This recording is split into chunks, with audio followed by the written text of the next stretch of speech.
Dobar vam dan. Dobrodošli u još jedno izdanje emisije U zdravlje nedelje. Dakle, idealno vrijeme da se malo i educiramo i shvatimo zapravo koliko je voda važna za naš organizam i za naše zdravlje. Danas ćemo se konkretno bazirati na nešto što je jako važno u našem životu, isto tako kao što je važno unositi dovoljnu količinu i kvalitetnu vodu u organizam, važno je baviti se naravno i sportom. Kakav odnos recimo sportaši ili rekreativci imaju prema vodi, dakle saznaćemo u današnjoj emisiji, a u tome će nam pomoći naši današnji gosti. Dobro poznata osoba u našem studiju, gospodin Željko Hanžak. Dobar dan. Dobar vam dan. I dobrodošli. Ja ću ponoviti da ste voditelj razvoja Aqua Power programa za Bosnu i Hercegovinu. Točno. I nekako evo možda da nakon ovog vremena koje provodimo zajedno mogu slobodno da kažem hvala vam što ste Aqua Power donijeli u Bosnu i Hercegovinu. Hvala vam lijepo. Donijeli ste zaista jednu inovaciju koja je oduševila Bosance i Hercegovce. Da, to je ovo vrijeme upravo pokazalo. Nama je drago da je tako. Mi smo radosni zbog već prvih rezultata koji stižu, ali bilo je vrijeme, samo pitanje vremena kad ćemo doći, jer bili smo pozivani dugo, eto odlučili smo se i sretni smo da smo se odlučili doći. Bravo, svaka čast. Ali evo da pozdravimo i našeg drugog gosta danas, a to je Nikola Golub. Nikola, dobar dan i dobrodošli. Nikola je inače kondicioni trener Hrvatske reprezentacije u rukometu, inače je profesor kineziologije, jesam to dobro rekla? Jesam. Dobar vam dan, dobrodošli u Sarajevo. Hvala vam, dobar dan vama i vašim gledateljima. Evo, reći ćemo Nikola nekoliko informacija danas vezanih za bitnost vode u organizmu, ne samo sportaša, nego i ostalih ljudi, ali evo rekla bih i rekreativaca. Ja sam neko ko je rekreativac. Moram odmah to da priznam i ne znam da li unosim dovoljnu količinu vode u organizam. Šta vi, treneri, inače savjetujete? Ok, dobro je poznata činjenica da svim ljudima treba voda, jel? Sad zamislite da je to tijelo i naš sustav koji treba vodu pod nekakvim dodatnim opterećenjem. Jel? Možete samo da zamislite koliko više treba vode. Jel? Svi sustavi rade, svi sustavi su pod opterećenjem puno većim od onih normalnih i logika je stvari da takvom sustavu treba puno više vode. Da bi procesuirao sve stvari koje se događaju, posljedice trenažnog procesa su pozitivni efekti, znači prije svega zdravstveni. Nakon toga možemo pričati malo i o estetskim promjenama koje svi rado vidimo na našem tijelu, ali jednostavno taj proces uvijek bude popraćen vodom. Znači sve toksine, sve negativne čimbenike unutar tijela ili sve nekakve negativne čimbenike koje se gomilaju u tijelu nakon bavljenja tjelesnom aktivnošću, tijelo jednostavno izbacuje kroz tekućinu, poglavito vodu. Znači, voda je izuzetno važna u trenažnom procesu, prije trenažnog procesa, a posebno nakon trenažnog procesa. Nikola, mi smo često puta ovdje upravo u našem studiju, u našoj emisiji govorili koliko je važno da određenu količinu vode dnevno unosimo u organizam. Ja sad pričam iz aspekta rekreativca. Sportaši se isto tako drže te teorije da se unosi 2 litra vode u organizam. Ovako, prije svega važno je naglasiti da je unos tekućine opet jednim dobrim dijelom individualna stvar. Znači, svaka osoba mora procijeniti ili doći do nekakvih zaključaka kolika je optimalna količina za tu konkretnu osobu koju mora unositi u svoj organizam kroz dan. Naravno, sportaši su podvrgnuti ekstremnim opterećenjima, ovisno opet o sportu, o količini treninga na dnevnoj, tjednoj bazi i sukladno tome oni uzimaju puno više tekućine, poglavito opet vode, jer moram vam reći da je voda jedini medij koji mi unosimo u naš sustav, znači u naš organizam, koji može oplaviti sve te negativne efekte, ponovno ponavljam, trenažnog procesa. Znači ne možete unositi energetska pića, sokove, sve što ima bilo kakav dodatak, a da ono ima pozitivan učinak na tijelo nakon bavljenja tjelesnom aktivnošću.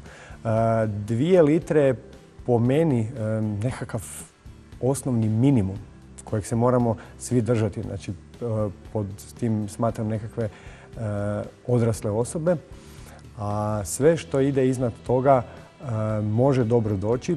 poglavito kod rekreativaca sportaša, kod profesionalnih sportaša, kod bilo kojih ljudi koji se bave nekakvom tjelesnom aktivnošću. Da. Evo, s razlogom ovo pitam i nadam se da ću dobiti adekvatan odgovor. Da li sportaši razmišljaju o tome kakvu vodu unose u organizam? Kad govorimo o kvaliteti vode. Čini mi se da su sportaši u zadnje vrijeme prepustili brigu o sebi svojim trenerima, nutricionistima i osobama koje su educirane za to, koje su stručne za to. Pa moj odgovor je, moje mišljenje je da ne. Ne pridaju tome toliku važnost iz jednog jednostavnog razloga. Prvi je taj da nisu svjesni važnosti unosa kvalitetne vode.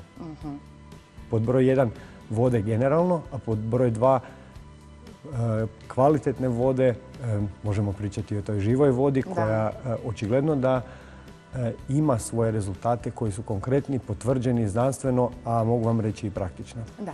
Evo Željko, samo ću kratko vas uključiti u ovaj razgovor prije nego što naravno Nikola kaže koliko je živa voda, odnosno Aquapower voda pomogla, dakle, ne samo njemu, nego i svima koji treniraju s njim u određenoj ustanovi koju ćemo pomenuti. Ali evo, htjela bih znati sa vašeg aspekta koliko je, dakle, u sportu važno da se unosi dovoljno energetski bitna i čista voda. Izuzetno važno. Smijem li reći jednu priču ispričati iz fitness centra koje posjećujem u Sarajevu? Da. Primijetio sam određene probleme na koži prilikom preslačenja u slačionici i upozorio mladog gospodina, dakle, pitavši prvo da li uopće konzumira vodu. Dakle, nakon što sam ja rekao, vi jako malo vode pijete, on kaže, ali kako vi to znate? Vi ste jednostavno rekli, vidim na vašoj koži. Tako je. Drugo, moja konstatacija je bila, vi sigurno pijete jako puno šećernih sokova, dakle, i to mijenjate za vodu. I on kaže, da, kako primjećujete, kako znate? Njegova koža mi je to rekla, to se uistinu vidjelo u njegovoj koži. Sportaši to, evo, prema malo prije smo čuli od Nikole, često rade, misle da nekakvim zaslađenim sokovima, nekakvim zamjenama mogu nadoknaditi taj nedostatak ili potrebu za vodom. Ne, nikako. To je vrlo pogrešno razmišljanje. Voda je najvažnija i jedino vodom možemo potrebu za vodom riješiti. Bravo. Nikola, evo da se vratimo, dakle, na ovu priču. Vi zaista koristite, ili tako, Aquapower? Vi ste korisnik ovog proizvoda. Kakve ste vi, dakle, poboljšanja osjetili na svom organizmu? Ja sam jedan od, sad stvarno mogu reći, sretnih korisnika koji je došao u doticaj sa novom tehnologijom Aquapower i počeo koristiti tehnologiju. Pa iskreno ću vam reći, već nakon kraćeg vremena provedenog uz Aquapower tehnologiju osjetio sam prvo nekakve nedostatke tih simptoma dehidriranosti koje nakon cjelodnevnog posla kojim se ja bavim ponekad ja osjećam. Nije to najbolja stvar, ali koristeći Aquapower tehnologiju osjetio sam promjene na koži koje je malo prije Željko spomenuo. Naime, ja radim kao instruktor sportskih aktivnosti na jednom bazenu, na gradskim bazenima u Varaždinu i kao takav podvrgnut sam nekakvim tretmanima od 5 ili 6 sati u komadu gdje boravim u vodi. Tako je. Nakon korištenja Aquapower tehnologije postepeno sam riješio svoje probleme koje su se eventualno javljale. Znači mogu reći iz prve ruke da koristim tu živu vodu i efekte mogu vidjeti svakodnevno zapravo. Nikola, ako sam dobro razumjela, dakle, kompletan centar u kojem ti radiš je podvrgnut Aquapower. Tretiran, dakle, Aquapower vodom. Što znači da djeca koja borave na vašem bazenu, koja treniraju tu, također su pod tretmanom Aquapower vode. Tako je. Naime, informacija je takva da je taj sustav postavljen u našem objektu i kao takav na neki način štiti sve naše korisnike, svu našu djecu koja ima tamo na pretek, znači od male djece vrtićke dobi do osnovnoškolaca, studenata koji studiraju u Varaždinu i dolaze rekreativno na plivanje do osoba treće životne dobi. Zašto nismo blizu Varaždina? Moram se ovo priznati. Ali evo, baš me zanima, Nikola, kakve su reakcije roditelja? Oni su upoznati, je li tako da su njihova djeca da treniraju dakle, u takvim uvjetima vrhunskim, dakle da je voda pod tretmanom Aquapower? Reći ću vam iskreno, mislim da nisu. Oni se dakle tuširaju tom vodom, je li tako? I oni piju, unose tu vodu, sve. Mislim da svi korisnici nisu upoznati s tom tehnologijom. Znači ja moram isto malo popričati sa našom marketing službom tamo da promoviramo do kraja sve benefite našeg objekta, ali mogu reći da djeca i svi korisnici tih bazena na jednoj nesvjesnoj razini čine sebi dobro i rade sebi dobro jer koriste naše bazene, odnosno našu vodu koja je tretirana, pa neću reći da ih liječi, ali u svakom slučaju djeca nemaju toliko problema koliko bi mogli imati sa vodom koja mora biti iznimno tretirana jer je to javna ustanova, znači puno korisnika se prođe kroz dan, kroz našu ustanovu, znači voda mora biti na neki način zaštićena, ona se štiti kojekakvim kemikalijama i tako dalje i čini mi se, zapravo uvjeren sam da je efekat Aquapowera tamo daleko kvalitetniji nego kod nekakvih... Vidi se to na djece, ili tako? Osjeti se razlika te djece koja tu borave i recimo djece koja, ne znam, treniraju na nekom drugom bazenu koji nije tretiran na Aquapoweru? Ja vam mogu reći da ne znam niti jedan slučaj u kojem